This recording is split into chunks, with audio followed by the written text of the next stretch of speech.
Here we are, guys, in part 16 of this story. In the land of waves, our favorite blonde encounters the Kyuubi.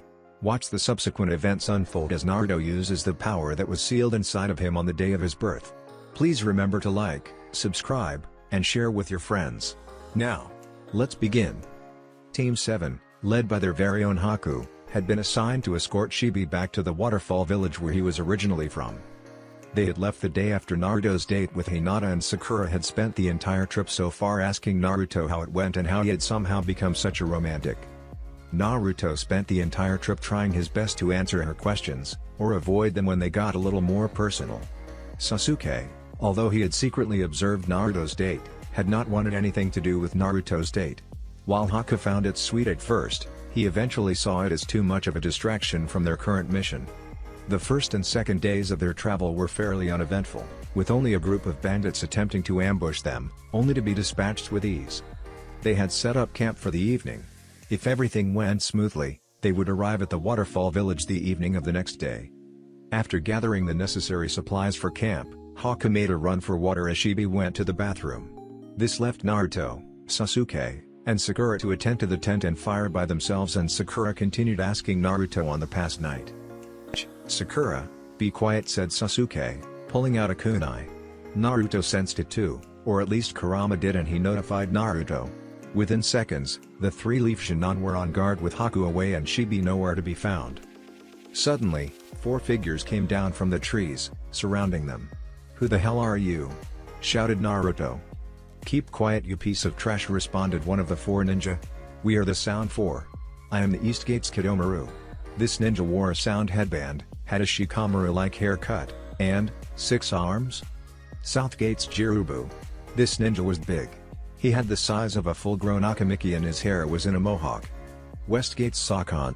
This ninja had wide hair that was just shorter than shoulder length, and for some reason he had an extra head coming out of the back of his body. Northgate's Tuya. Tuya was the only female member of this team, wearing a black cam that covered her red hair. "We've come to extend an offer to Sasuke Uchiha," said Kidomaru. "Yeah, well, I suggest you speak quickly or leave," said Sasuke. Now, is that any way to treat someone who has something to offer?" responded Kidomaru. "Offer?" This got Sasuke's interest, kind of. "What is it that freaks like you could offer me? I don't want 6 arms or 2 heads if that's what you're offering. I told you we shouldn't bother negotiating with these pieces of trash. Let's just kill the blonde dumbass and pink-haired whore and go," said Tuya. "What?" said all three-leaf ninja in unison. Now, Tuya, said Kidomaru. "I apologize for my teammate. We come here representing Orochimaru-sama. Sasuke, Orochimaru has had his eye on you for some time now. What he seeks to offer you is power." "Orochimaru?" exclaimed Sakura. "You mean that snake freak from the Chunin exams? Why would Sasuke go to the bastard who killed the old man?" shouted Naruto. "Tell your master I'm no pawn. I already know what he wants and I have no interest in ever seeing him again, except for killing him," commented Sasuke. Flashback. "Kakashi-sensei, what was that curse mark thing you were talking about the other day?" asked Sasuke. It was shortly after he had been awakened by Tsunade from the Tsukuyomi-induced coma. "Yes, about that. Meet me in the Hokage Tower in 20 minutes. The same room we were in when we had that talk regarding Naruto and his condition, and I'll tell you about that," said Kakashi. "And by 20 minutes you mean?" "Don't worry, I won't be late," assured Kakashi.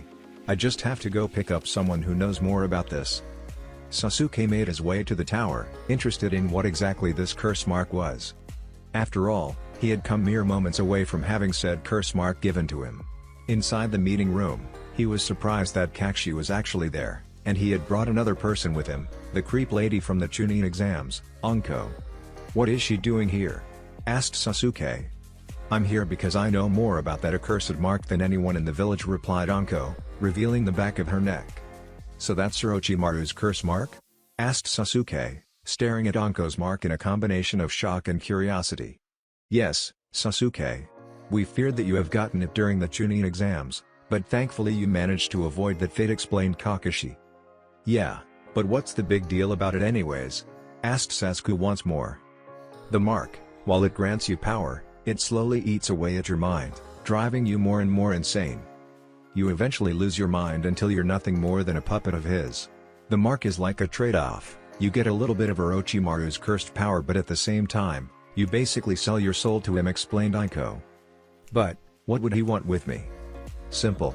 He wants your Sharingan," said Kakashi. "What?" said a surprised Sasuke. "Sasuke, listen to me carefully on this. I don't know too much about the details on this organization, but Orochimaru used to be a member of Akatsuki, the same organization your brother belongs to," explained Kakashi. Sasuke looked on wide-eyed. "Our sources tell us the reason Orochimaru left was because he wanted the Sharingan but failed miserably to beat Itachi to obtain it. Do you see? If he gets the Sharingan, he will get a power that we cannot afford for him to have." "He tried to take it from Itachi?" asked Sasuke. He didn't know what to feel at this point. Should he feel enraged at the mention of Itachi? Should he feel worried that Orochimaru is after him for the Sharingan? Sasuke, Master Jiraiya uncovered a disturbing secret about Orochimaru during his recent travels. He has perfected a jutsu that allows him to change bodies in order to keep himself alive. We think that's what he wants with you. He wants to make your body his own so that he can get your Sharingan, explained Kakashi. End flashback. "I know why he wants me. I know that he intends to use me as a new body," said Sasuke. This kind of surprised and shocked his teammates. "You really should be honored, Orochimaru is so fond of you. Not everyone gets that privilege," said Kidomaru. "Privilege? What kind of shit privilege is that? Giving up your body and soul to a freak who will just destroy your home?" shouted Naruto. "I told you we should just kill the trash and take Sasuke alone," muttered Tuya. All this time, Tuya's talk about killing his team began to enrage Sasuke. To be completely honest, despite the flaws of both Naruto and Sakura, they were now the closest things he had to family. He wouldn't admit it openly, but they were. Sakura was still a semi-fangirl, but she was slowly improving. Needless to say, that time Naruto had mentioned he had a date, he had almost been tempted to take her up on her offer. Maybe not a date, but some company for dinner would be nice. Speaking of Naruto, the bond the two of them had was rather complex. They used to hate each other, and the assigning of the two of them on the same team was one of the worst days for Sasuke. However, it was during the wave mission that Sasuke truly began to realize that he did in fact had a certain level of respect towards Naruto for doing everything he could to improve himself. During that mission, a rivalry had developed between the two, and Sasuke was able to take advantage of some of that rapid progress Naruto was making, using the rivalry to speed his own progress. They were the closest things he had to family right now. He wasn't going to lose his family again. "If you even touch them, I'll kill all four of you myself," declared Sasuke, activating his Sharingan. Naruto and Sakura prepared for the coming battle as well. Hokage had managed to find a clear stream to gather water from. However, he managed to feel a rather familiar presence. Turning around, he noticed a white-haired man that he knew from a long time ago. "How long has it been, Haku?" asked the mysterious ninja. "It feels like it's been too long, Kamimaru." "Certainly, too long for an old friend," said Haku, addressing his old friend. The two took a seat next to each other on a rock near the river. "So tell me, how have you been these years?" "I am happy. I have found an honorable man to serve. In fact, I am here on a mission for him now," said Kamimaru. "Has everything been going well for you?" "Yes, I have found many people who I hold precious to me. It started with Zabuza-sama, but then I found a few more friends and they even helped us find a new home," explained Haku. "That is good. So tell me, who are these precious people? And where have you found a home?" asked Kamimaru. He was honestly happy for his friend's fortune in finding a home, even if it wasn't with the man he admired. However, Haku's answer shattered that happiness. "We met in the Wave Country. Their names are Naruto Uzumaki, Sakura Haruno, and Sasuke Uchiha. They took me back to Konoha and helped me find a home there," said Haku, smiling a little. "I am sorry to hear that," said Kamimaru. "Huh? Why is that? Where did you find a place to call home?" asked Haku. "I am sorry that Konoha has tainted you like this. However, I can offer you a chance to save yourself. The man I serve is great and surely he will welcome you with open arms. Come with me to meet Orochimaru-sama," said Kamimaru, offering Haku an alternative. Now Haku knew why Kamimaru's mood had changed all of a sudden. Orochimaru has a need for Sasuke. Help me bring him back, and you will surely be welcome. Kamimaru was interrupted when a barrage of ice was sent his way, forcing the two apart. "I am sorry, my friend. But I fear it is you who has made a mistake in choosing your home. The people of Konoha are precious to me now, and I will not allow Orochimaru to harm my true friends, even if that means killing you," declared Haku as the two faced each other, preparing for battle. "Wow! I can't believe you won, Suan-sama," exclaimed Shizune as the lottery official placed Tsunade's winnings on the desk. "Shit, what is it this time?" worried Tsunade. Over the years, she had earned the title the legendary sucker because when it came to gambling, frankly she sucked. She would normally blow thousands, if not millions, or Ryu in gambling halls and walk out with next to nothing. However, when she did win, it usually preceded something bad. The last time she won big was back in Tanzaku Town, right before Orochimaru came to her. "Shizune, tell the doctors to prepare the ICU," ordered Tsunade. "What? Why? What should I tell them to prepare for?" asked a slightly confused Shizune. "I don't know," said Tsunade before being interrupted by an Anbu. "Hokage-sama, you need to come quickly," said the Anbu. Tsunade quickly followed suit with Shizune running behind. They entered a room in the lower levels of the Hokage Tower where the Anbu had set aside for purposes such as briefing. Inside, Tsunade found a body lying on the table, obviously dead. What the hell is the meaning of this?" shouted Tsunade. The body on the table was the body of Shibi, the same exact person that Team 7 had been assigned to escort. "Hokage-sama, he's been dead for a few days now. Furthermore, he's missing his face," said one of the Anbu. "What?" Tsunade knew exactly what this meant. "Orochimaru. You know what this means," said Jiraiya, entering the room and bypassing the security seals once again. "Orochimaru. Hokage-sama, if I'm correct, didn't Shibi leave the village escorted by Team Kakashi just a few days ago?" asked an Anbu. A large crash was heard as Tsunade's hand came crashing down on the table in the middle of the room, breaking it in two. "You don't think, do you?" asked Jiraiya. "I'm afraid so. This mission was a setup to get Sasuke away from the village and into Orochimaru's hands," said Tsunas. "Naruto. Thought a worried Jiraiya. Then we have to go after them. Bring them back. Orochimaru will kill them and then use Sasuke to come at the village." "I know. Shizune, gather a team of medics and prepare to move out.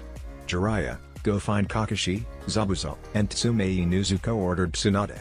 "Meet at the front gates in 1 hour," ordered Tsunade. About 40 minutes later, 8 of the Leaf's top shinobi were assembled at the gates of Konoha. Tsunade prepared to brief them on the mission they were about to head out on. "Just an hour ago, we discovered the faceless body of Shibi, a leader of the Waterfall Village and the same individual currently being escorted by your team, Kakashi. This face transfer jutsu is only known to be used by one individual, Orochimaru. We believe his target is Sasuke Uchiha. You are to find Sasuke Uchiha, Naruto Uzumaki, Sakura Haruno, and Hakuyuki and bring them back immediately. This is an S-rank mission at the lowest, and all of you are aware that a confrontation with Orochimaru himself is highly likely. If you are not up for this, please say so now." No one backed out. All of them were determined not to let another fellow Leaf shinobi die at the hands of Orochimaru. "Good.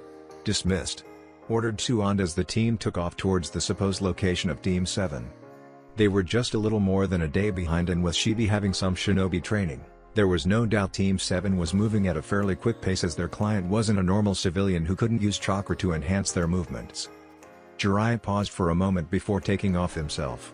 "Jiraiya, bring them back alive, I beg you." "Don't worry Tsunade-hime, I promise. I won't let Orochimaru have his way again," said Jiraiya before taking off as well. Team 7 found themselves facing the 4 members of the Sound 4. They had come on behalf of Orochimaru to collect Sasuke.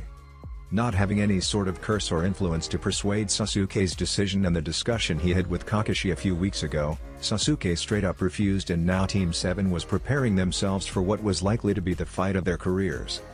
Doton, Earth Dome. Jirubu made the first move, casting an Earth Jutsu that entrapped Naruto, Sasuke, and Sakura inside an earthen dome. The 3 members of Team 7 looked at the inside of the Earth Dome they were now trapped in. Knowing that they had to get out and quick, Naruto charged up a Rasengan in his hands and charged towards the wall. The Rasengan made impact, leaving a large crater but not breaking through. Much to their surprise, the crater began to heal itself and their hopes at getting out slowly began to drop. A few more minutes passed with Team 7 trying to figure out how to get out, and Sakura was beginning to feel the true effects of the jutsu. Being the member of the team with the smallest chakra reserves, she was the first to notice the drain on the chakra in her network. Once she mentioned it, Sasuke began to pick up on the flow of chakra with his Sharingan. Damn!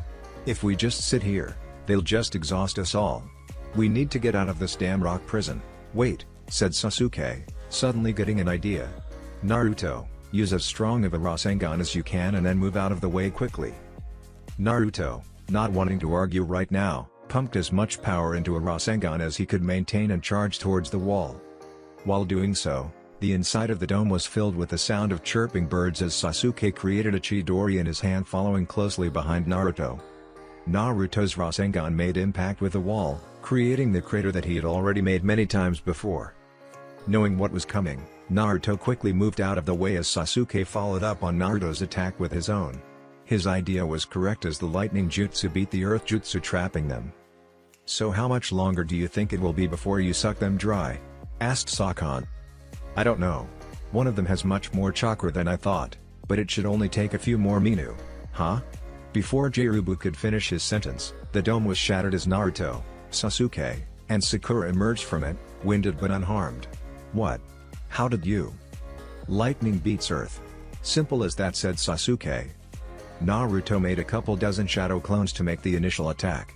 However, the Sound Four didn't have much trouble defeating them when Jirubu threw a large chunk of earth on top of them.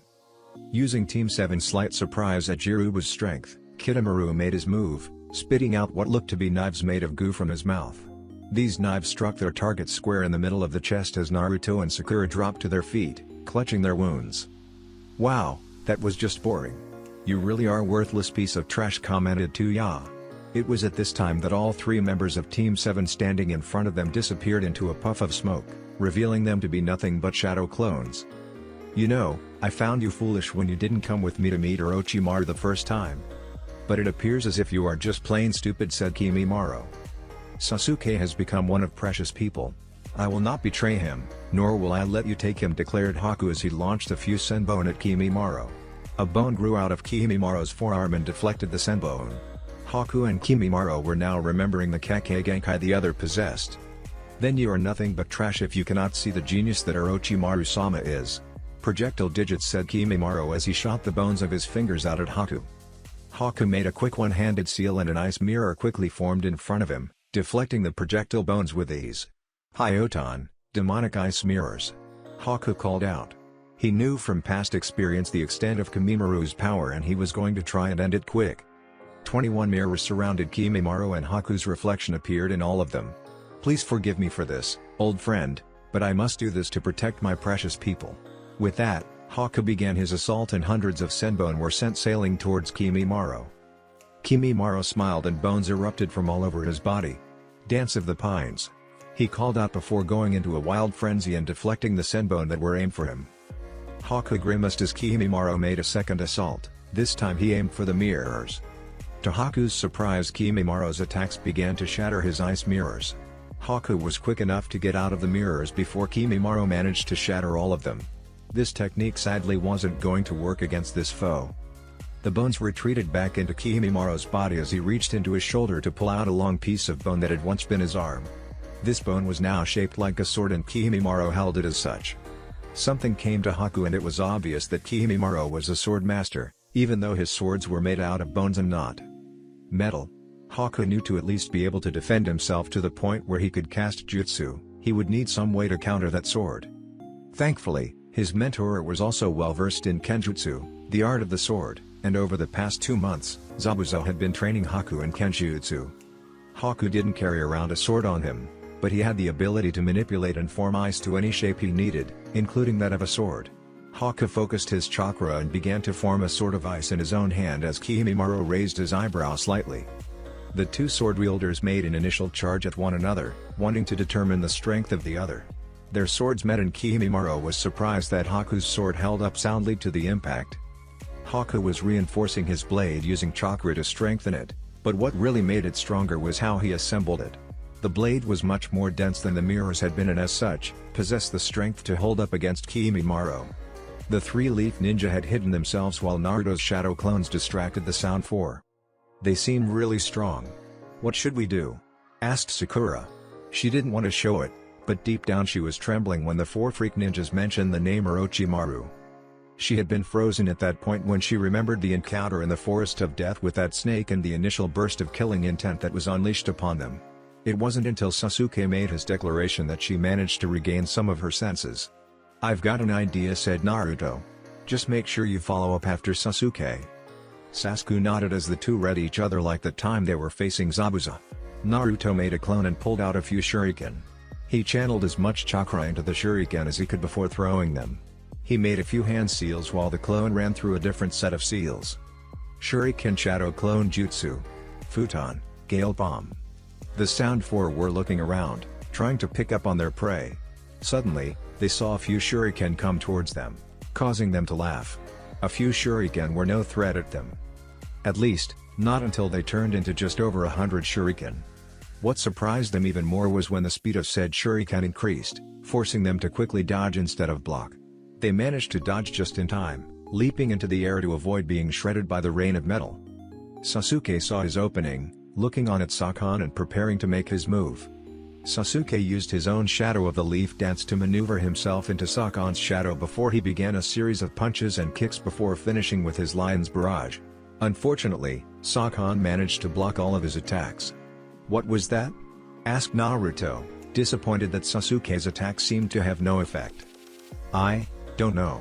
There was a pair of arms that came out of nowhere and blocked me," said Sasuke, trying his best to analyze Sakon. In truth, Naruto had a decent plan, using his shuriken to get them airborne for Sasuke to deal with. If they hadn't jumped, then the faster moving shuriken would have hit, causing some serious damage. Sakura stayed back, not wanting to reveal herself just yet, hoping that maybe she could catch one of them in a trap, creating an opening for Naruto and Sasuke. "Summoning Jutsu," shouted Tuya as three rather large ogre-like things joined the battle. Tuya began to play her flute, causing the beasts to attack Naruto and Sasuke. "Hey, just remember not to kill the Uchiha," said Jirubu. "I know, fatty.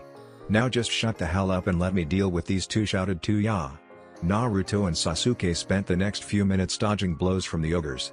That is until Jirubu came out of nowhere, blindsiding Naruto and sending him crashing into a tree. "Naruto!" shouted Sasuke. However, he had no time as he was busy trying to figure out these beasts that were attacking him. "I must applaud you for lasting so long against my 9th symphony. No one has ever survived against it so long," said Tuya. Then it came to Sasuke. During the entire time, she had been playing her flute while the beasts attacked. That must be the key to controlling them, as they had to be nothing more than just mindless puppets. He had been keeping an eye on her this entire fight, wondering when she would join. However, she had just been playing her flute. If he could just get that flute, then maybe he could use these beasts against her. "Damn. Feels like I just got hit by Bakken," thought Naruto, picking himself out of a pile of collapsed trees. "Kid, I'm gonna give you some of my power. Not enough for a cloak, yet, but enough to allow you to counter that oaf's strength," said Kurama as he began to give Naruto some chakra. Naruto felt the chakra flow through him as his whisker marks became more accented, his fingers grew claws, and his eyes became red with slit pupils. Jirubu was about to come up behind and grab Sasuke until he felt something slam into his back, sending him crashing into the trees.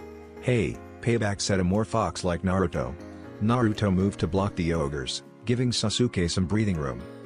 "Naruto, can you get that flute?" asked Sasuke. "Sure, one flute coming up," said Naruto as he forced the ogres back, giving himself enough time to create a few clones.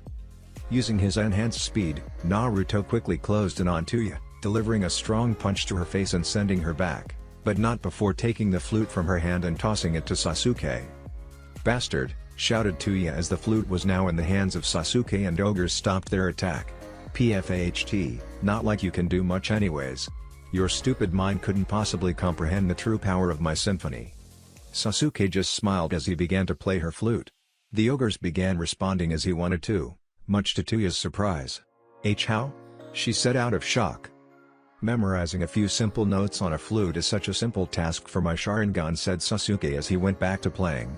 The ogres charged towards Tuya, forcing her to cancel the jutsu before they could start beating on her. Again, their attack didn't go quite as planned, but at least they got rid of Tuya's ogres and they had her flute. Suddenly, a ball of webbing shot out of the canopy at Naruto, pinning him against a tree. Sasuke was caught off guard by this distraction and didn't quite notice the second ball of webbing that knocked the flute out of his hand.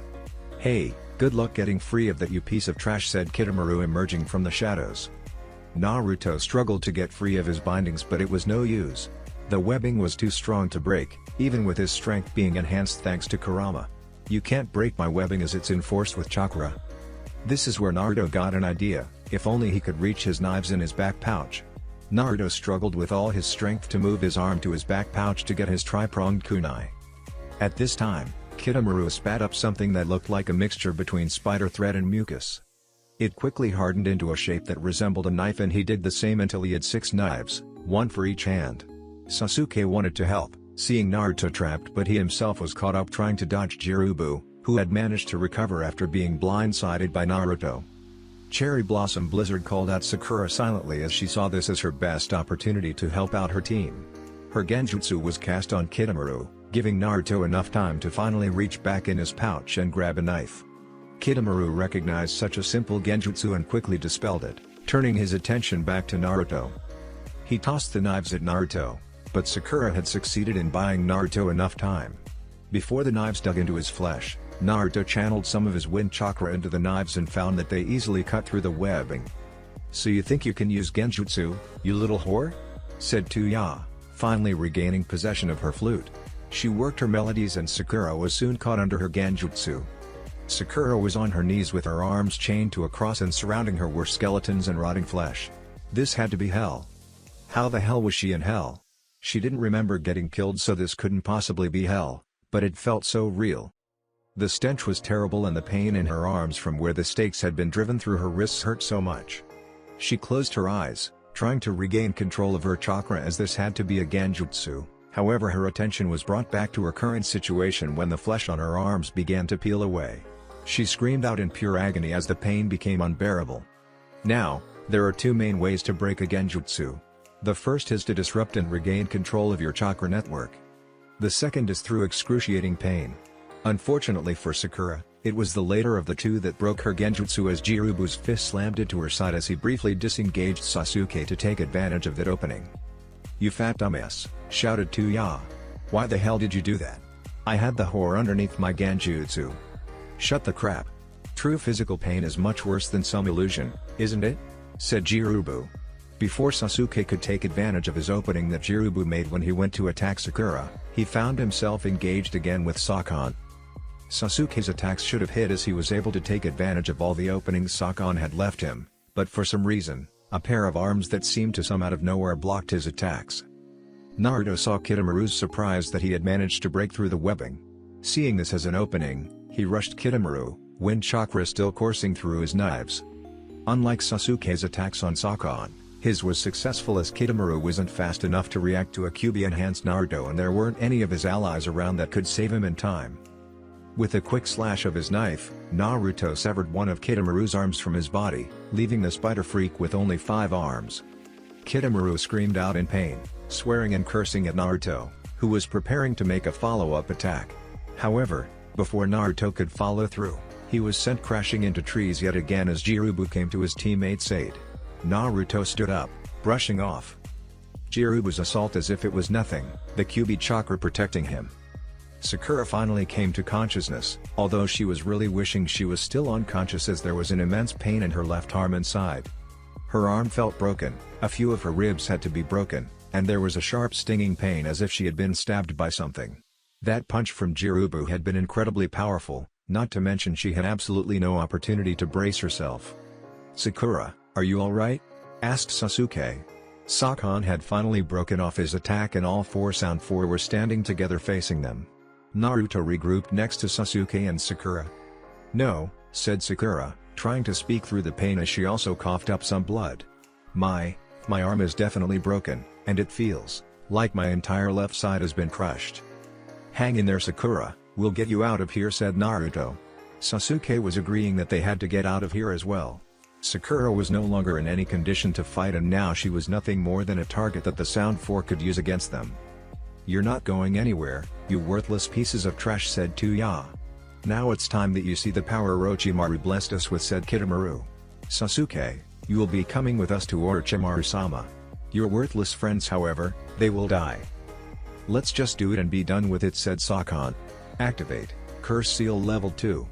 Sasuke, Naruto, and to some extent Sakura, looked on in horror as the Sound Four began to take on a more demon-like appearance. What really freaked them out the most was Sakon. "So how should we cook them, brother?" asked the second Sakon that had emerged from the body of Sakon. "I prefer them well done, Ukon. But whatever kills them is perfectly fine by me," said Sakon. If it wasn't bad enough already, Kidomaru began coughing up something new this time. It was a gigantic bow. The Sound Four took their formation, Sakon, Ukon and Jirubu in front and Kidomaru and Tuya in the back. "Shit, Naruto, we've got to get out of here," said Sasuke. This was not the time for either of them to be stubborn as they both recognized the serious trouble they were in. Before Naruto could say anything, he was once again blindsided by Jirubu, whose punch had to be at least 10 times stronger than the first. He could feel it now. Even with demon chakra reinforcing his entire body, bones were definitely broken as he coughed up some blood. Naruto managed to recover himself, only to find Ukon's head sticking out of his own shoulder. Sasuke looked on in horror at what had just happened to his own teammate. First he had been blasted back and now he had Ukon's head sticking out of him. How was that second part even possible? "Well, so where should I start? I can invade a person's body and order their own cells to begin destroying themselves. So what should I start with? An arms? A leg? Or should I just be merciful and kill your heart, huh? What the hell is this?" Ukon shouted as his explanation was interrupted by a shooting pain through his entire body. "You know, it's not polite to enter someone's body uninvited," said Kurama to Sakon. "You threaten my kid. Let's see how you like being torn to pieces." Ukon screamed in agony as Naruto was suddenly overtaken by red chakra, the one-tailed cloak. Naruto smiled as he realized what Kurama was doing, forcing Ukon out or tearing him to pieces, whichever came first. Unfortunately, Ukon managed to separate from Naruto before Kurama could have his way. However, the damage had been done as Ukon was struggling back to his brother. "Brother, I can't go on, there's something off about that kid." "What the hell did you do?" shouted Sakon. Naruto, now fully encased in the fox cloak, replied, "You're not the only one with a second presence inside them, and mine doesn't like intruders." Sasuke smiled as his teammate finally decided to tap into the Kyuubi's power. "That's it. You die now," shouted Jirubu, charging for Naruto. Naruto held his ground as their hands collided, sending out a shockwave, followed by the sound of 1,000 chirping birds. Naruto heard this as well and ducked down just as Sasuke came jumping over him, Chidori active. Jirubu tried to disengage, but found himself unable to as Naruto's chakra cloak turned into a claw, keeping him in place. Jirubu couldn't move and Sasuke had his sights set on one thing, Jirubu's heart. The Chidori ripped through Jirubu's chest and through his heart. "One down, 3 to go. You worthless piece of shit!" screamed Tuya as Jirubu fell to the ground. Dead. Sakura had caught a glimpse of this and tried her best to manage a smile. If only she would have looked more into that book on medical jutsu, perhaps she would have been able to heal herself to a point where she wouldn't be completely useless. Their tag team effort had been successful as they managed to kill one of their attackers, however Naruto didn't notice the arrow that Kidomaru had sent his way. Had Naruto not have moved at the last moment to give Sasuke an opening with his Chidori, the arrow would have hit his heart. Because he moved, the arrow missed his heart, unfortunately ripping through his right shoulder. Naruto cried out in pain, clutching his shoulder. "Don't worry kid, I'm patching you up as we speak," said Kurama. Just like that, Naruto looked over at the hole in his shoulder and he could see it beginning to heal itself, and rather quickly. While using the chakra cloak, you heal at an increased rate, and this is compared to your normal accelerated healing. "Hey, thanks," replied Naruto. "Don't mention it. Although if you were looking for a way to thank me, perhaps you could do something about this sewer that we're in," complained the Kyuubi. "Not now, kind of busy kicking ass here," said Naruto. Kidomaru looked on in disappointment as his attack proved to be ineffective. He needed a target that couldn't heal that fast. One that Orochimaru wouldn't be disappointed if he killed. One that would give his team the proper opening to strike and finish this. Wait. He looked over at the injured pink-haired Kunoichi clutching her entire left side. "Ha! Prepare to die. Maximum power, 110% accuracy," Kidomaru said as he took him at Sakura's heart. "No, Sakura," shouted Sasuke as he realized what Kidomaru was aiming for. He bolted towards Sakura, hoping to get there in time to move her out of the way as Naruto rushed Kidomaru to try and knock the arrow off course. However, Naruto was too late and the arrow sailed towards Sakura, locked onto her heart. She felt it. She felt the arrow tear through her body. However, something had altered its course and the arrow ripped through her right shoulder like it had with Naruto. It hurt like hell, but she was alive, for now. However, she had to know. What saved her life? What diverted the arrow enough to keep it from going through her heart? Unfortunately, the answer made her wish that it had hit its intended target. In front of her was what she had always dreamed of happening, yet now that it had happened, she desperately wanted to take it back. Sasuke had come to her rescue, managing to deflect the arrow just enough for it to miss her vital organs. However, the price he paid for altering the arrow's trajectory was high, higher than Sakura would have ever hoped for. Shit, swore to ya.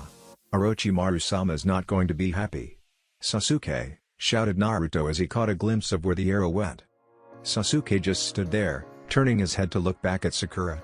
Sakura, thank you, for everything, said Sasuke, before falling to the ground. The arrow had sailed clean through the middle of his own chest, most likely hitting his own heart. However, it was enough. It was enough to stop the arrow from killing Sakura.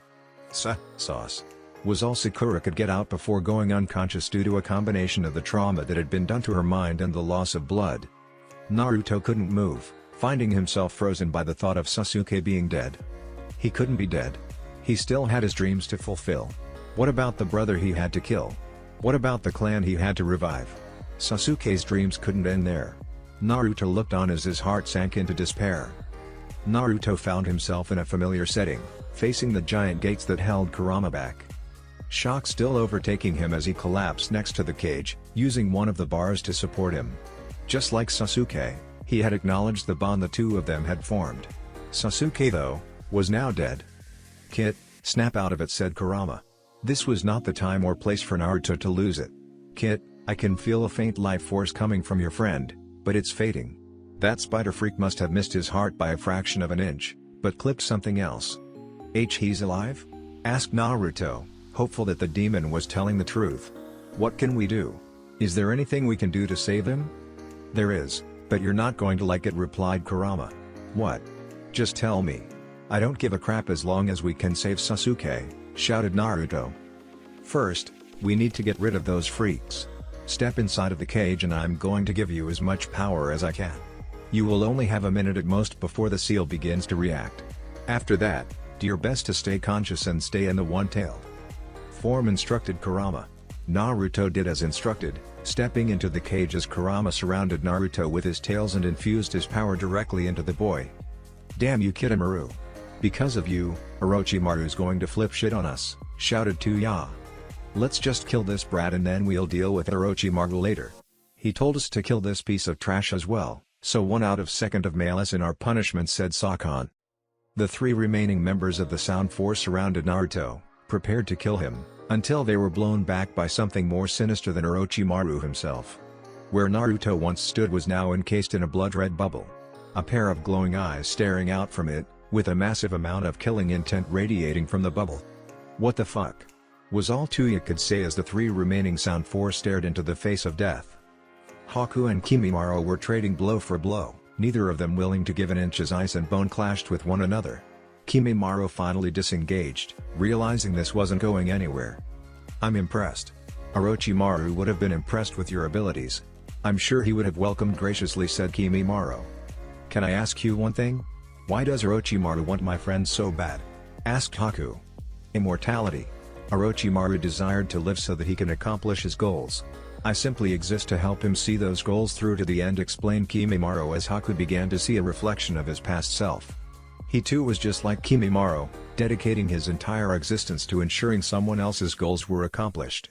However, his precious people, Naruto and his other friends, showed him that he didn't have to sell his soul to Zabuza.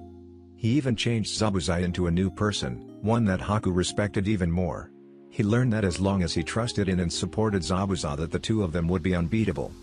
He was no longer a mere tool of Zabuza, like Kimimaro was for Orochimaru.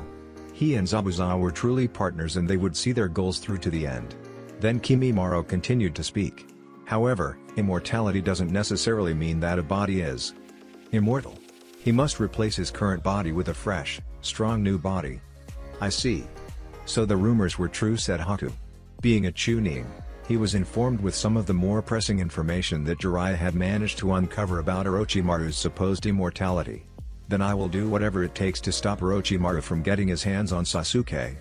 I gave you enough chances to join me, now you will die," declared Kimimaro as strange markings began to overtake his body. Curse Seal Level 2, activate. Haku looked on as Kimimaro began to transform until he looked like something that resembled a dinosaur. There were also 4 large bones sticking out of his back, along with numerous other bones sticking out of the rest of his body.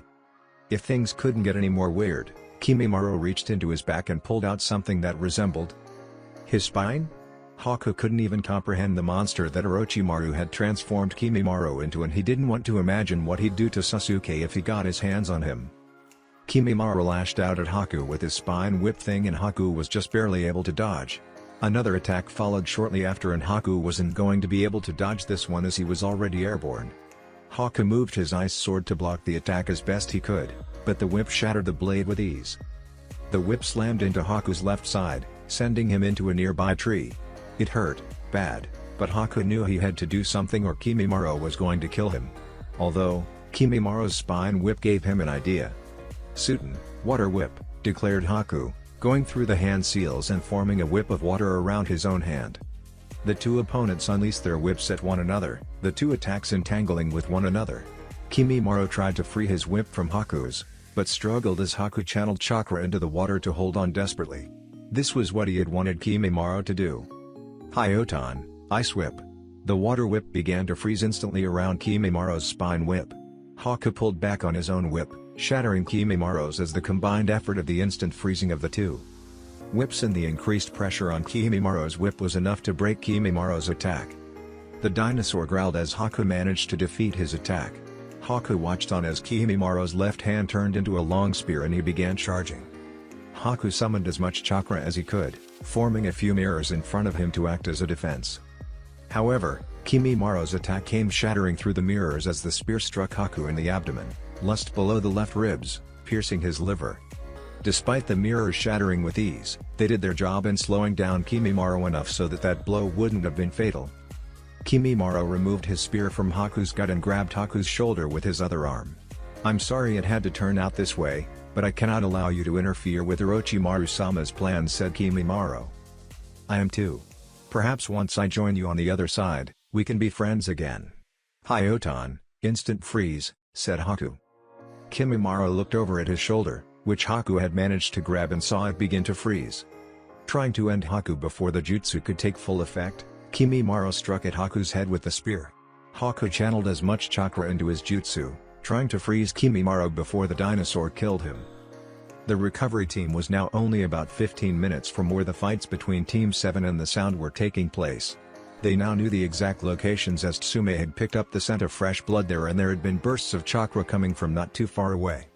And then Jiraiya felt it, the sudden burst of immense demonic chakra. He knew this was bad as something had forced Naruto to tap into that much of the Kyuubi's chakra. This felt like enough to do some serious damage to Naruto, even with the Kyuubi on his side. "I'm going to rush ahead. Just hurry up and get there as soon as possible," said Jiraiya as he darted off towards the battleground. "Naruto, please hold on just a little longer," thought Jiraiya. He didn't want to do this, but he just had the feeling he would need it as he put his hands together as they began to glow a greenish blue. With any haste, he would be there in a matter of minutes. Hopefully it wouldn't be too late. The 3 remaining members of the Sound 4 looked on in absolute terror as the blonde idiot that was once kneeling in front of them was suddenly replaced by this dome of blood-red demonic chakra. The killing intent that was radiating towards them was more than they had ever encountered before, stronger than even Orochimaru himself. "Whoa, what is this?" asked Naruto, taking in the new chakra cloak that surrounded him. "This is the 4-tailed cloak. We don't have much time, so just listen to me and do what I tell you," said Kurama. A hand shot out of the dome, pinning Tuya to a tree as one of the claws buried itself into her throat, killing her. Kidomaru looked on desperately as he knocked another arrow into his bow and took aim. "Maximum power. 150% accuracy," he called out before unleashing the arrow on the miniature Kyuubi that had just emerged from the dome along with the claw. The arrow was heading straight towards Naruto and he made no attempt to move as Kurama just told him to stay still and take the arrow. Naruto took the arrow as it hit him in the chest, shattering and causing Kidomaru to look on with a mixture of shock and terror as his attack did nothing. Kurama got a good laugh at the Spider-Man's expression. "Alright kid, follow real close here. We are going to do something that's going to blow these freaks off the map." With that, Naruto raised his head and the four tails formed a sort of semicircle just a little above his mouth. Balls of red and blue chakra began to form just above the mouth and within this semicircle as they all converged into a solid sphere of dense chakra. "Shit. What the hell is that?" swore Sakan. The two remaining sound could feel the energy radiating from that ball. This was going to be bad. Sakan began going through a series of hand seals, as they figured this attack was going to be hard to avoid. The sphere finished forming and Naruto proceeded to swallow it as he himself inflated into what looked like a balloon with four tails sticking out of it. And then, Naruto unleashed the attack on the sound.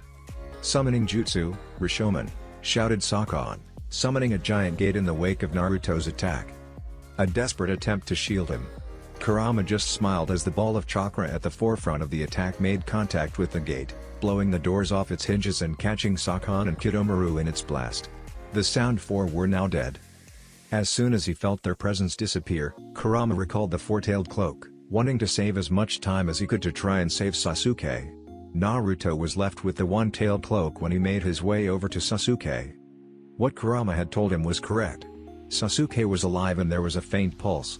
The arrow must have missed the herd by a mere millimeter because Naruto thought he could even see the faint beating of Sasuke's heart in that hole. Unfortunately, he could see blood pouring out of the hole, and a lot of it. "Shit. He's bleeding badly. What do I do?" asked Naruto. "Move your tail over his wound and carefully flow the chakra into his wound.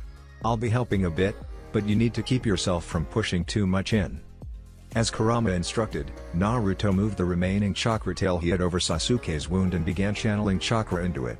Like the demon chakra did to his own wound, Sasuke's began closing.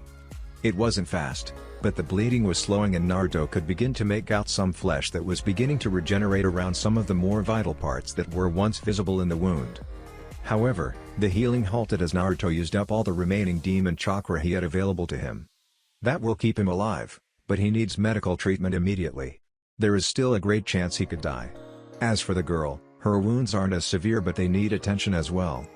What do I do then? Konoha is at least a day away if I hurry. They won't last that long, said Naruto. Just hold tight, kid. I can sense a familiar presence closing in on us. He should be here just about now. Naruto looked up to see what Kurama was talking about. Uro-sennin, he shouted as Jiraiya emerged from the bush and the fox cloak disappeared. Naruto, thank Kami you're still Ali, watch out, shouted Jiraiya as he jumped in the way of a kick aimed for Naruto. The kick was strong enough it sent Jiraiya crashing into a pile of trees, creating a rather large hole. Shibi. What the hell? Shouted Naruto as Shibi emerged on scene, kicking Jiraiya out of the way. I must say I'm impressed you have that much control over the QB, Naruto. But it seems even you have your limits. Now I'll be taking Sasuke and you'll die, just like the pathetic trash you just killed, hissed Shibi in a familiar voice. You, said Naruto, staring at Shibi. Suddenly, their attention was captured by voices coming out of the hole in the trees that was created by Jiraiya. Geez Jiraiya boy. Why did you have to summon us here? Said an old raspy voice coming from the hole. And right in the middle of dinner too, said another voice. This one sounded more like an older woman. I apologize for summoning you two like this. But my opponent is Orochimaru, so please lend me your help, said a voice that was most definitely Jiraiya's. You really need to learn Sage Mode on your own, Jiraiya boy, said the raspy voice. I wish I could, but I'm still just a tadpole compared to the two of you, said Jiraiya as he emerged from the hole in the trees with two smaller toads mounted on his shoulder. The first one was a green toad with a gray tuft of hair on his head. He wore a dark gray cloak. The second was a lighter green toad with bushy purple hair, purple lipstick, and a light purple blush to her cheeks. Jiraiya himself had changed as well. The markings on his face were different and his eyes were more toad-like. Not to mention his nose grew and he gained some warts. Fukasaku, Shima, will you help me? The two toads nodded. Whoa. Is that really pervy Sage? Said Naruto, trying to do everything to keep himself awake. His body was tired from using the four-tailed cloak like that and he was on the verge of collapsing. Naruto, stay out of this. Today I'm going to put an end to Orochimaru, declared Jiraiya. Orochimaru laughed, ripping off Shibi's face to reveal his own. Well Jiraiya, you really must be desperate if you're relying on the help of two old washed-up toads. Jiraiya didn't want to waste any time talking as he charged towards Orochimaru with an increased speed, taking a good shot at the snake which he dodged, or did he? The fist missed but Orochimaru was sent flying back nonetheless. Orochimaru quickly recovered, brushing off the Sage Chakra-enhanced punch like it was nothing. His borrowed body allowing him to take a much more intense beating. Orochimaru lashed out with some snakes from his hands, only to have them lassoed by Shima's tongue. "Ma, Pa, now!" indicated Jiraiya as Shima slammed Orochimaru back into a tree. "Senpu, Goemon!" The three sages shot out a combination of flame, wind and earth at Orochimaru as they merged into a wave of molten mud. "Summoning Jutsu," shouted Orochimaru just in time for a large snake to appear and coil around him. When the attack subsided, Orochimaru emerged unharmed from the charred remains of the serpent surrounding him and Orochimaru sending Jiraiya a look of severe annoyance. Jiraiya knew beforehand that Orochimaru would find a way to avoid that attack, so as soon as the attack was done, he charged at the snake Sannin with the Rasengan in hand. Orochimaru drew a sword of Kusani from within himself and used it to block Jiraiya's attack, the legendary sword being enough to stop the Rasengan. Once Jiraiya's attack had stopped, Orochimaru swung at the Toad Sage with his blade, just barely nicking Jiraiya in the neck. Jiraiya took a few steps back, creating some distance between he and the snake. "Ninpa, needle hell!" shouted Jiraiya as his long hair shot countless needles at Orochimaru. He slithered his way around most of the needles, but found that there were too many to avoid and took a couple dozen needles to the face, torso, and everywhere else. It looked as if Jiraiya had gotten Orochimaru, until he emerged from the mouth of himself. Orochimaru was now unharmed as an old molded body of his lay at his feet. Then Orochimaru bent down to the ground, unleashing a wave of thousands of snakes that went slithering towards the Toad Sages. "Senpu, Goemon!" shouted Jiraiya as he, Fukasaku, and Shima unleashed their combined attack at the horde of attacking snake. The combined attack incinerated or buried all of the snakes. Kukaku laughed Orochimaru from behind Jiraiya. He was standing between Jiraiya and where Naruto and Sasuke were. Jiraiya looked at his former teammate. This battle couldn't go on much longer as he was running low on Sage Chakra. He only had enough for maybe one or two attacks. "I don't know, Jiraiya, perhaps the Uchiha won't be the only one I take. You never know, perhaps I could find a way to turn that little brat of yours against the village, perhaps even unleash the Kyuubi on it. He seems to have good control over the beast," said Orochimaru. "I wonder how the demon's chakra will react to the curse mark?" Naruto could barely manage to growl at Orochimaru. "Don't even think I'm going to let you near Naruto, let alone Sasuke, ga," shouted Jiraiya as the sword of Kusanagi came up from behind and pierced Jiraiya through the chest. To Orochimaru's surprise, Jiraiya disappeared in a puff of smoke, revealing it to be nothing more than a shadow clone. Orochimaru barely had time to react as he felt Jiraiya coming from behind him. "Go to hell, you snake!" "Senpu, Ultra Big Ball Rasengan!" shouted Jiraiya as he drove a giant Rasengan into Orochimaru's arms, which he had brought up to block the incoming attack. However, he never expected this. Orochimaru cried out in pain as the Rasengan shredded his arms until there was nothing left below the shoulders. Orochimaru collapsed in pain as he began to sink into the ground. "Damn you, Jiraiya! Don't think for an instant that you've won. I'll be back and I'll get my hands on that treasured Sharingan. And once I do, you can kiss the Leaf Village goodbye." Jiraiya tried to make another attack to try and finish Orochimaru off, but the snake managed to escape into the ground before that ever happened. The battle was over and once again, Orochimaru's plan to get a hold of a certain Uchiha had failed. Fukasaku and Shima returned back to Mount Myaboku as Jiraiya's sage mode ended. Now all that was left to do was to get the slowly dying Sasuke and Sakura back to the village for medical treatment. From the looks of their injuries, it would be close and there was no guarantee of saving them if they got back to Konoha. Both Sakura and Sasuke's injuries were extensive and they had lost a lot of blood already, not to mention there was no sign of Haku. "Uro-sennin," said Naruto, growing ever wearier from the exhaustion of the battle. "Don't worry, Naruto, we'll do what we can. If we can get back to Konoha, Tsunade will see that they are okay," said Jiraiya as Naruto finally lost consciousness. Tsunade waited at the gate for the return of Team 7 and the recovery team. She had gotten a report from them just a few hours prior stating the severity of Sakura's and Sasuke's injuries and immediately had the ER prepped. It wasn't much longer before she saw the medics carrying stretchers bearing Sakura and Sasuke. They had a few life support seals on them, but surgery was required immediately. "Where are Uzumaki and Yuki?" asked Suwand, concerned for the rest of the team. Shiozune answered. Uzumaki and Yuki are on their way back, but their injuries are not life-threatening. As such, we felt it more dire to rush Haruno and Uchiha back to the village as quick as possible. Medical ninjas were trained to be able to move at incredible speeds in situations like this, faster than was possible for most jonin. Good, get them in surgery stat. We need to hurry, ordered Tsunade. Shizune and the remaining medics rushed the two dying members of Team 7 to the hospital. Sakura and Sasuke had been placed in separate operating rooms with vast seal matrices that covered the entire room. With Tsunade overseeing Sasuke and Shizune overseeing Sakura, the operation was going on 20 hours now as they attempted to close the holes in the Tujinon. Outside one of the operating rooms sat Kazashi and Mebuki Haruno, Sakura's father and mother. They had been there for the past 20 hours, worrying for their daughter's life. Joining them was Ino and her team along with Lee. A few minutes later, the light to the room went off, indicating that the operation was over.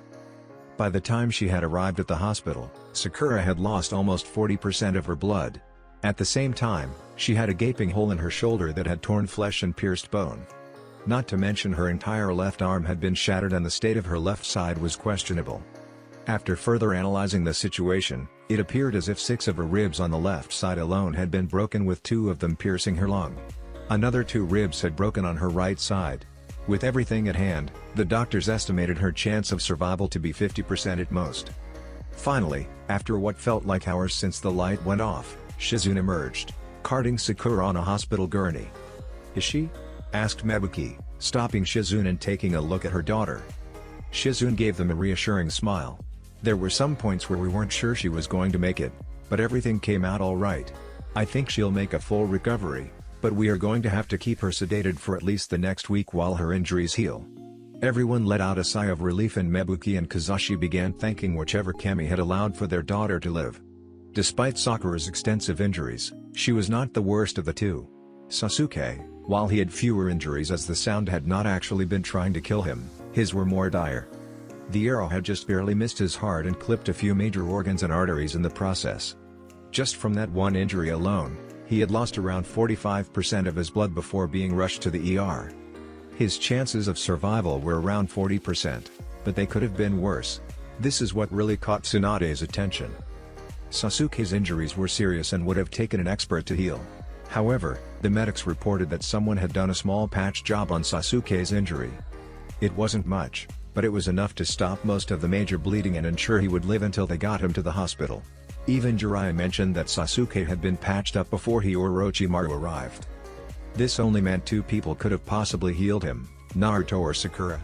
Sakura, while Kakashi had begun to steer her in the direction of medical jutsu, was still barely skilled enough to provide the most basic form of first aid, let alone heal a wound this severe. Naruto, on the other hand, he knew no medical ninjatus. The only reason he could heal himself was the Kyuubi. Wait, that had to be it. The Kyuubi had to have been the one responsible for healing Sasuke. Unfortunately, Naruto was still asleep and she wouldn't be able to find out until H was awake. Despite the contract, she had been doubting whether or not the Kyuubi was really good or not, but if he willingly helped Sasuke, was it really just a misunderstanding? Had the village been wrong about the Kyuubi and he wasn't the monster that everyone saw him as? Haku, unlike Sakura and Sasuke, was in no immediate danger when he came in. The worst of his injuries was a broken arm and a puncture wound on his cheek that thankfully wasn't deep enough to reach anything vital, such as the brain. Flashback. Haku focused as much chakra as possible as he could into his jutsu as Kimimaro struck at Haku's head with his bone spear. It looked as if Kimimaro was going to win when his spear reached the ice user's skin. It was at this point that Haku finally got his burst of chakra, taking just about everything he had and pumping it into this new jutsu that he and Zabuza had been working on for the past few months. Within a millisecond, Kimimaro froze, bond spear and all, and his attack stopped just as the spear dug a few centimeters into Haku's cheek. Any later and Kimimaro would have won, reaching Haku's brain with the attack. Haku began to breathe again for what felt like the first time in a minute as he carefully removed himself from the frozen dinosaur. He then braced himself. He heard cracks coming from Kimimaro, hoping that the dinosaur had not found a way to break free. Thankfully, Kimimaro toppled forward and slammed into the ground, shattering himself into thousands of pieces. Haku had won as he himself collapsed from exhaustion. Minutes later, just after the blast of demonic chakra was felt, the recovery team arrived on scene with Zabuza looking as worried as ever, even crying. Kakashi was going to have fun with this later. End flashback. Out of all four of them, Naruto was in the best condition, just suffering from a major case of chakra exhaustion. Then again, the other members didn't have a 1,000-year-old demon inside of them that made him heal just about any injury overnight. It had been 3 days since the recovery team arrived back in Konoha and they had all been admitted to the hospital. 3 days since Naruto had been awake. It was finally around this time that Naruto began to stir. When he was finally beginning to come to, he felt a weight on his chest. Someone had restrained him while he was asleep, afraid that he would get out. Thankfully, the restraint was an actual body and not shackles or straps or anything. How long has she been here? Thought Naruto. Just moving his head, he looked around the hospital room. It was his usual room, which was a good thing, and there was a table with a few flowers on it next to him, along with a few cards from Kakashi, Iruka, Konohamaru, Jiraiya, Tsunade, Shizune, the Konoha 13. Hiyashi and a few members of the Hyuga clan who actually liked him, Tuchi and Ayame, and even the owners of the Flaming Leaf Inn. And then there was this lump of lavender love draped across him. It was roughly 3 in the morning and Hinata must have fallen asleep. In fact, it was a surprise that she had actually been allowed to stay this late as the nurses, if not Tsunade herself, threw everyone out after visiting hours. Naruto began to stir and this caught Hinata's attention as she came to as well. "And Naruto?" she said quietly as she began to notice movement.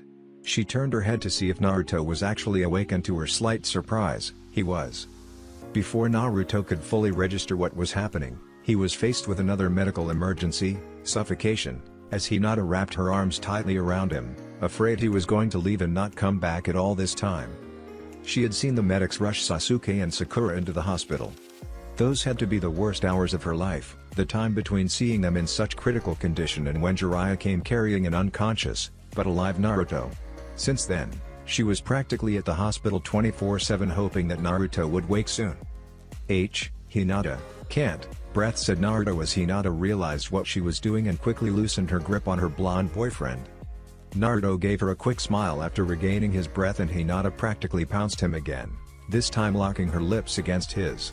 It took Naruto a few minutes to register what was really happening and for the question he had to know the answer to come to his head.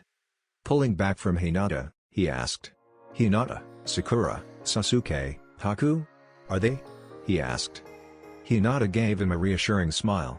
"Haku is fine, just asleep like you were?" Tsuan-sama said there were times when she thought Sakura and Sasuke weren't going to make it, but thankfully, they're expected to fully recover, she said. Naruto let out a big sigh of relief. Then the next problem caught his attention as his stomach began growling. Both of them couldn't help but laugh until Naruto got out of bed, much to Hinata's protest. Naruto reassured her that he wasn't going anywhere as he climbed up onto a counter in the corner of the room and removed one of the ceiling tiles, pulling a container of instant ramen out of the ceiling. Hinata just stood at him wide-eyed, or rather the magic ceiling. "Please don't tell anyone. I can't live on just hospital food. It tastes like crap," begged Naruto. Hinata told him not to worry as she found it funny that he had actually managed to hide a ramen stash in the hospital. Naruto went over to the sink. Thankfully, the tap water in the hospital could get hot enough for instant ramen if he just waited a few minutes. Afterwards, he made his way back to the bed, climbed in, making room for Hinata, and finished his ramen while telling Hinata the story of what happened. Jiraiya and Tsunade were in the Hokage's office as Jiraiya had managed to pick up a bottle of sake.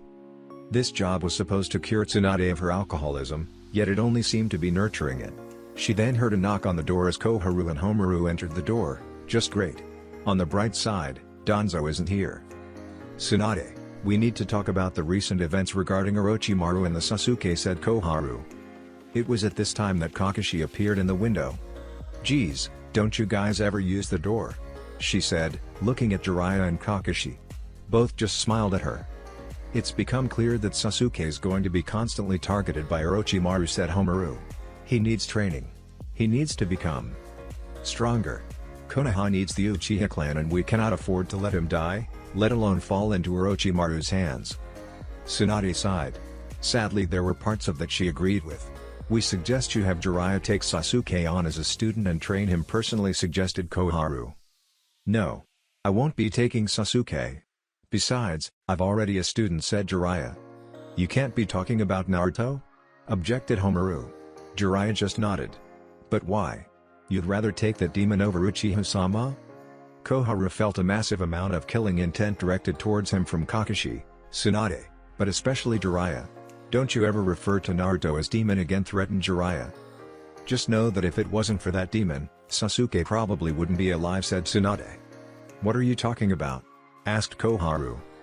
Before I go any further, just know that what I'm about to say will be considered an S-class secret, punishable by death, said Tsunade. Everyone in the room nodded. Good, now if you'll make a blood oath to seal the deal. Homaru and Koharu questioned this decision, but it was obvious Tsunade didn't quite trust these two, and as such she was requiring them to make a blood oath, not to mention this to anyone without the Hokage's permission, or else they would drop over dead on spot. The two elders sighed as they made the blood oath, their curiosity taking over. When I arrived at the scene of the battle, 3 sound ninja that Orochimaru had sent to abduct Sasuke were practically obliterated. We were able to retrieve the body of a young girl, and it looked as if a claw had been driven through her neck, nearly decapitating her. Also, there was a huge crater in the forest where we recovered the head of another sound ninja. His body was nowhere to be found, and we are certain it is no longer in existence, explained Jiraiya. Furthermore, when I went to check on Sasuke after battling with Orochimaru, it appeared as if some medical jutsu had already been performed on him to stop most of the bleeding. I believe you've already been briefed on the injury Sasuke sustained? Then Orochimaru had to have done something to save Sasuke. After all, he seems to want Sasuke alive, said Koharu. No. Sasuke was healed before Orochimaru arrived, and Sakura was too injured to even be conscious at the time, said Jiraiya. Tsunade then interrupted. The area where Sasuke was injured is an incredibly complex and vital area. Even if the sound ninja missed his heart, they has left a gaping hole in his right lung and severed many of the arteries in the area. Even I would have been hard-pressed to heal that injury. With everything given, Sasuke should have been dead. There was only one being that could have saved Sasuke, said Tsunade. Wait, you're not saying the Kyuubi saved Sasuke? Said Koharu. I am. Naruto doesn't have any medical knowledge, so the Kyuubi must have at least instructed him how to patch up Sasuke, said Tsunade. But then that means the Kyuubi must be trying to gain control over Naruto. We must act before it can escape. Worried Homaru. No, shouted Jiraiya. So what? You just expect us to wait while the Kyuubi breaks free? Said Homaru. This is why I'm taking Naruto as my apprentice. If anyone in the village can teach him how to harness the Kyuubi's power, it's me, said Jiraiya. I'm the one who best knows my late apprentice's seal, and I'm the only one who can stop the Kyuubi if it tried to escape. Like he would actually try. It seems as if he's become too fond of Naruto to even attempt something like escaping. Not to mention, there is the contract between the two of them, but they don't need to know about that yet. But why Naruto? It's not Naruto who needs the training, but Sasuke. Protested Koharu. Sadly, that's where you're wrong. My spy network has discovered a group of S-class criminals named Akatsuki, and I am sure they will be coming after Naruto. They are after the tailed beasts after all, said Jiraiya. Naruto is in just as much danger as Sasuke, and I will not allow him to be neglected like he has for the past 12 years. What are you saying? That we've merely tossed Naruto aside? Asked Homaru. Yes. Ever since he was cast out of the orphanage at age 4, Naruto has had to fend for himself, with the villagers not even offering the slightest bit of help. In fact, they've merely tossed him out on the street, abused him, and even tried to kill him for no goddamn reason. Jiraiya was beginning to get really worked up. He took a few breaths, calming himself. I'll be taking Naruto away from the village for a few years to train him once I've wrapped up things in Konoha. There is nothing that you can say or do that will make me change my mind. Naruto is my apprentice, and that is final. But regardless of Naruto, what will we do about Sasuke? We cannot allow him to fall into Orochimaru's hands.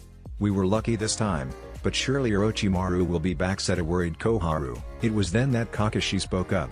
We've already discussed that, and I've decided that I would be willing to take Sasuke as a personal apprentice of mine, said the one-eyed Jonin. But first, we need to figure out what to do with Sakura. I don't want to simply abandon her.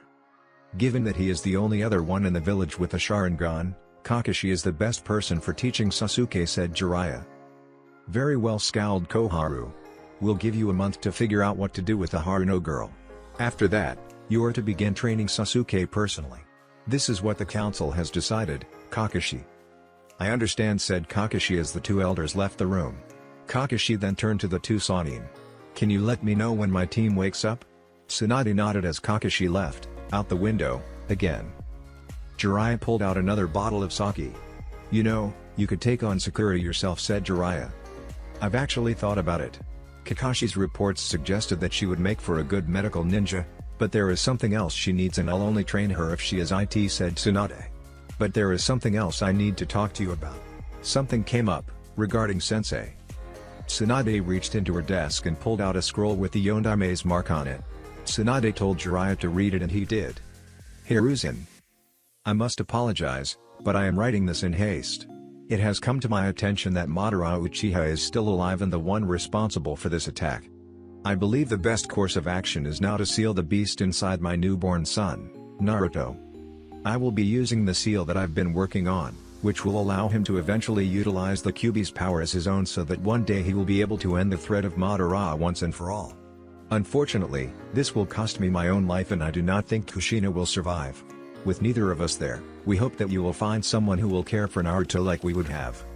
Within the blood seal on this scroll are 2 letters from Kushina and I to Naruto.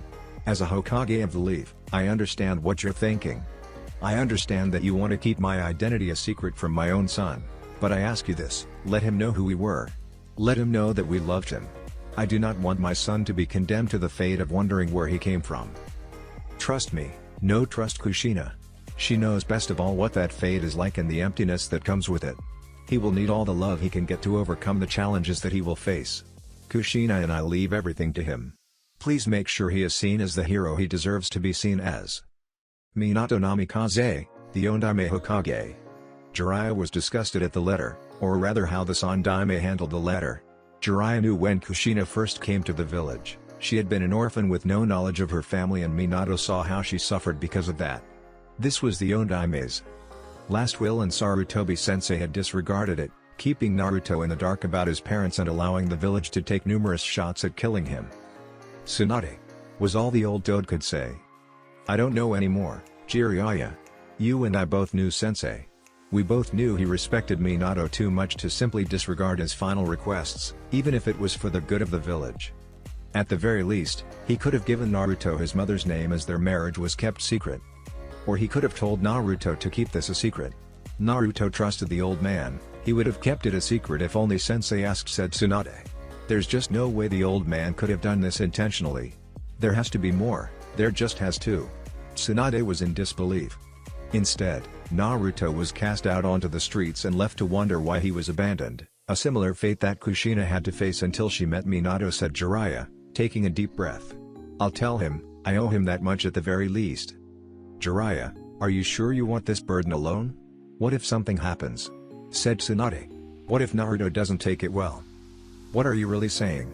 Are you worried that Naruto may actually decide to go on a rampage through the village? Asked Jiraiya, wondering what it was that Tsunade was actually thinking. No. It's not that. I trust Naruto as much as you do, I just don't trust the village.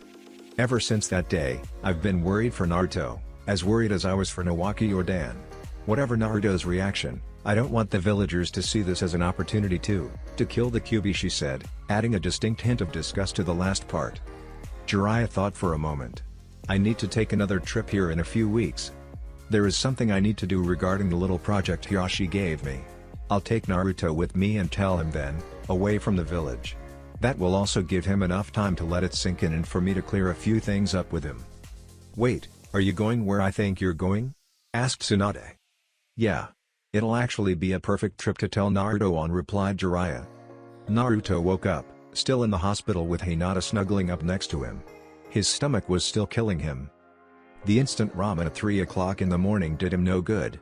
He began to work himself out of bed, feeling as energized as ever, and made his way over to the window. This woke Hinata, but he assured her that he would be back. He was just going for a little breakfast. Naruto made his way through the village, still dressed in hospital robes. His target was Ichiraku, but he figured he would get something for Hinata. Out, shouted the baker as Naruto was thrown out of the bakery that he went to get Hinata some breakfast. This landed him right in front of Hanabi, on her way to the academy. Naruto? Asked the younger Hyuga. What are you doing here? I thought you were in the hospital. Hey Hanabi. I am, but I'm just getting breakfast. I can't stand hospital food. I was going to get something for Hinata, but the jerk baker threw me out, said Naruto.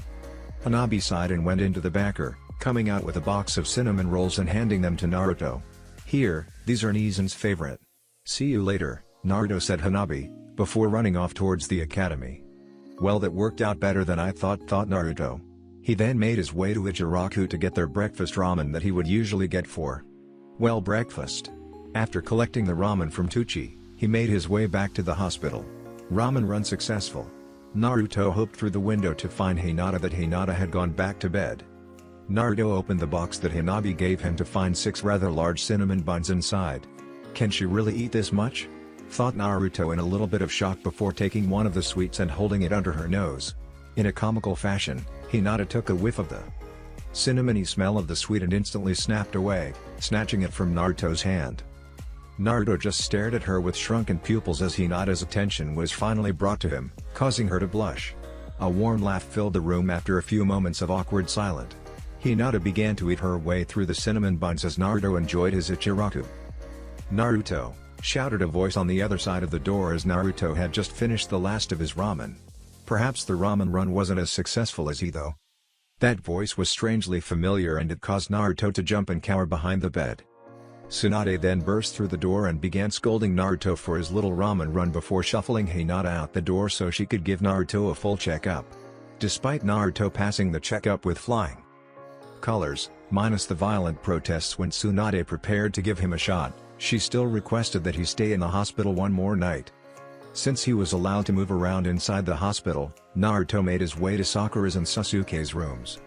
Tsunade informed him that Sakura wouldn't be awaking for a few more days and Sasuke was likely going to be out for another week while they healed, but he just had to see with his own eyes that they were still alive. Thankfully, they were. Opening Sakura's door, he found her parents inside. Surprisingly, they didn't shoo him away like most of the other parents would have done. Naruto tried to offer an apology, but they stopped him. Tsunade had told them everything that had happened and the Harunos came to the conclusion that if it wasn't for Naruto, then Sakura could have likely died. While Sakura's mother had been a civilian all her life, her father was a retired shinobi. He knew the dangers of the life and didn't place any of the blame on Naruto, or his inhabitant. Naruto made his way towards Sasuke's room, but was stopped when he encountered a mob that he hadn't seen since the academy, Sasuke's fangirls. He'd come back later, once the fangirls cleared out. He decided to see if Haku was awake and thankfully he was. Naruto had wanted to know what happened to Haku during that fight and after Haku and Naru exchanged stories, he was thankful that Haku had managed to take care of Kimimaro. Even with 4v5 instead of 3v4, Kimimaro would have probably made things much harder after Haku described the boy's abilities. That's it for this video. I hope you all enjoyed the video. Don't forget to like the video, subscribe to the channel, and follow me on my other social media accounts. Anime God here, and I'm signing off.